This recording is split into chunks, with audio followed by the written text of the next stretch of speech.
tous et bienvenue pour cette nouvelle vidéo, j'espère que vous allez bien, moi ça va très bien et aujourd'hui j'avais envie de partager avec vous l'une de mes dernières lectures comics, à savoir Batman Noël, que j'ai découvert grâce au Comics Collection of, donc encore une fois merci à vous, et non je ne passe pas mon temps à vous remercier, c'est complètement faux.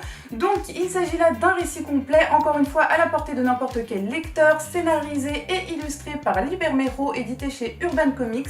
À l'intérieur, on retrouve notamment une préface de Jim Lee qui va nous raconter un petit peu le parcours professionnel de Libermero, ce que personnellement je trouve toujours très intéressant à lire. On découvre notamment que Libermero était un grand fan de l'univers de Charles Dickens. Il a donc choisi ici de réadapter un chant de Noël, fameux conte de Dickens, mais façon Batman. Alors ce fameux conte a été déjà adapté à de nombreuses reprises et de bien des façons. Il s'agit de la fameuse histoire de Monsieur Scrooge, un homme plutôt avare et vindicatif qui fait beaucoup de mal aux gens qui l'entourent et qui le soir de Noël va recevoir la visite de trois esprits, le fantôme des Noëls passés, celui des Noëls présents et celui des Noëls futurs, nuit à la suite de laquelle il va se réveiller complètement changé pour devenir un homme nouveau, un homme meilleur, et Libermero a fait le choix de nous réadapter cette histoire façon Batman. Donc on peut dire que déjà dès le départ on est sur quelque chose d'assez original et hors du commun. Autre originalité de ce comics, on a affaire ici à une narration externe, c'est-à-dire qu'un papa va raconter une histoire à son fils et à nous par la même occasion, et finalement les illustrations et les bulles de dialogue vont, je trouve, davantage servir de support visuel à cette histoire que l'on va nous raconter.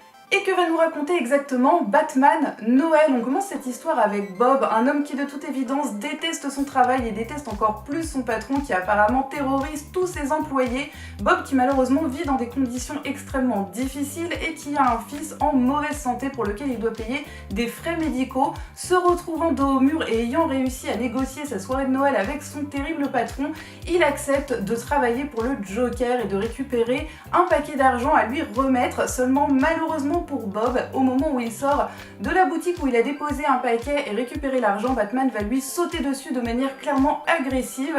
Et là on retrouve un Batman que l'on n'a pas franchement l'habitude de connaître puisqu'il est assez agressif et surtout ne va pas hésiter à se servir de Bob puisque malheureusement celui-ci n'est pas en mesure de lui dire où se trouve le Joker puisqu'il ne communique avec lui que par courrier.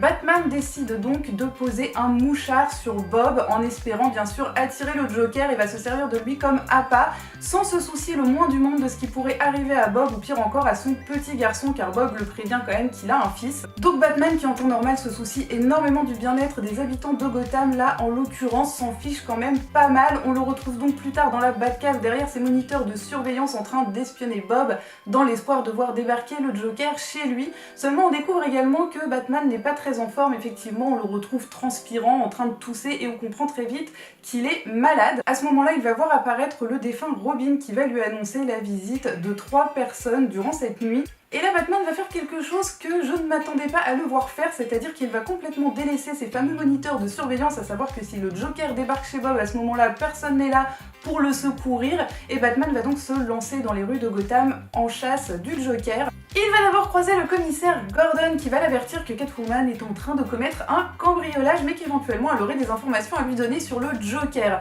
Donc Batman va se lancer à sa poursuite, toujours transpirant, toujours en train de tousser, et là on se rend compte que Catwoman a surtout fait ça pour attirer son attention et elle va lui expliquer qu'il n'est plus le même qu'auparavant et donc elle va faire ressurgir en lui pas mal de souvenirs du passé, de ce qu'il avait pu être avant, notamment de ce qu'il avait pu vivre avec elle, à ses côtés ou encore avec Robin. Une course-poursuite qui va se terminer par une chute de Batman dans Crime Alley, qui est la fameuse allée où ses parents se sont fait assassiner. Catwoman qui incarnait donc le fameux esprit des Noëls passés qui va laisser donc place à Superman qui lui va incarner celui des Noëls présents. Il va très vite faire comprendre à Batman qu'il n'agit pas forcément de la meilleure des façons et va lui montrer un petit peu les personnes qui sont en train de fêter Noël dans Gotham City, en particulier le commissaire Gordon que Batman va entendre dire qu'il pense que Batman est souvent sur la ligne entre le bien et le mal. Puis Superman lui ayant donné plusieurs conseils sur la bonne ligne de conduite à adopter, il va laisser place cette fois-ci au Joker suite à une explosion de la Batmobile qui de toute évidence n'a pas interloqué Superman,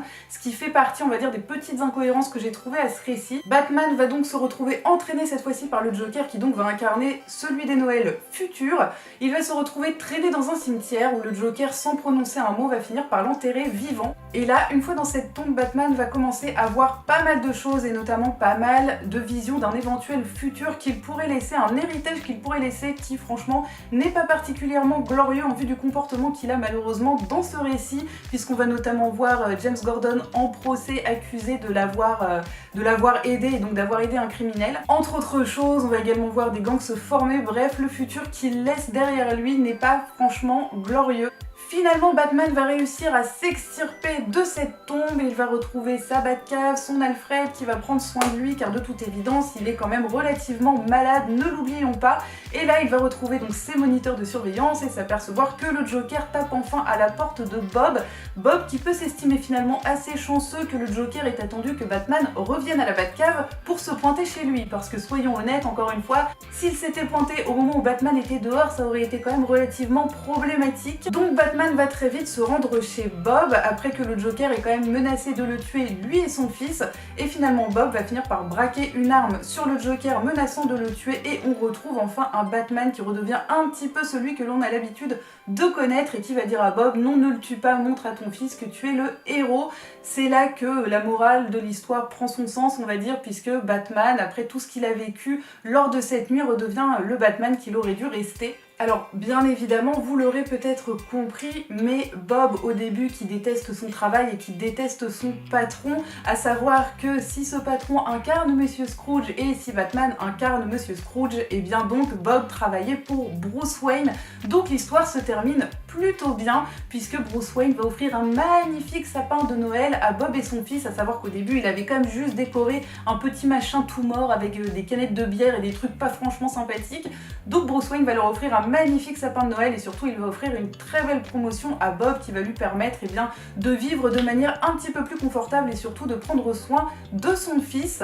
Et on se rend compte surtout que ce fameux narrateur qui nous raconte l'histoire depuis le début n'est autre que Bob et l'histoire se termine, on va dire, plus ou moins là-dessus. Alors du coup, d'un point de vue personnel, qu'ai-je pensé de Batman Noël? En toute franchise, c'est une lecture que j'ai beaucoup appréciée. Après, je n'ai pas spécialement apprécié le Batman de ce récit parce que forcément, il n'incarne pas là un personnage très appréciable, puisque Monsieur Scrooge n'est pas connu pour sa bonté d'âme ou toute autre chose du genre, donc c'est clairement pas le genre de personnage qu'on apprécie. C'est un petit peu bizarre d'ailleurs de retrouver finalement le Batman dans le rôle du méchant, parce que clairement là c'est un petit peu lui qui va incarner le méchant de l'histoire.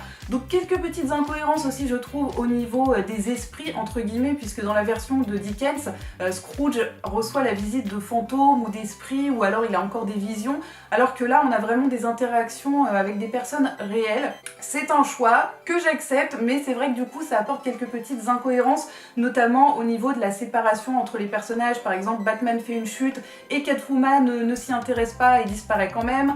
La Batmobile explose et Superman disparaît également sans se poser trop de questions sur ce qu'il est arrivé à Bruce. Donc voilà, quelques petites incohérences à ce niveau-là. À part ça, j'ai trouvé que c'était franchement bien écrit, très agréable à lire. Et puis alors pour moi, l'énorme point fort de ce récit, c'est bien sûr les illustrations qui sont tout simplement magnifiques. Là je dois dire que j'ai été totalement emportée par l'univers graphique de Libermero qui est sublimissime. Pour vous montrer un petit aperçu des premières pages, de la première page, voilà, j'adore vraiment, l'univers graphique est somptueux et j'ai accroché dès le début parce que franchement je trouve ça magnifique au niveau des couleurs, au niveau du réalisme de certains dessins.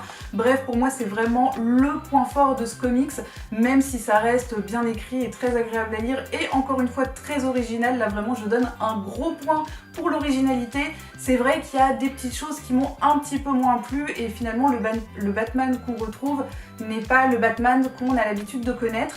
Mais voilà, original, très bien écrit et très bien illustré, un récit que je conseille malgré les petites choses qui m'ont un petit peu moins plu, une lecture vraiment très sympathique. Et ne serait-ce que pour découvrir l'univers graphique vraiment de Libermero, c'est un récit que je vous conseille.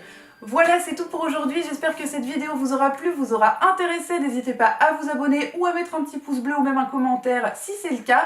N'hésitez pas encore une fois à me suivre sur Instagram, je vous mettrai le lien en barre d'informations. Et en attendant la prochaine vidéo, je vous fais plein de gros bisous à tous.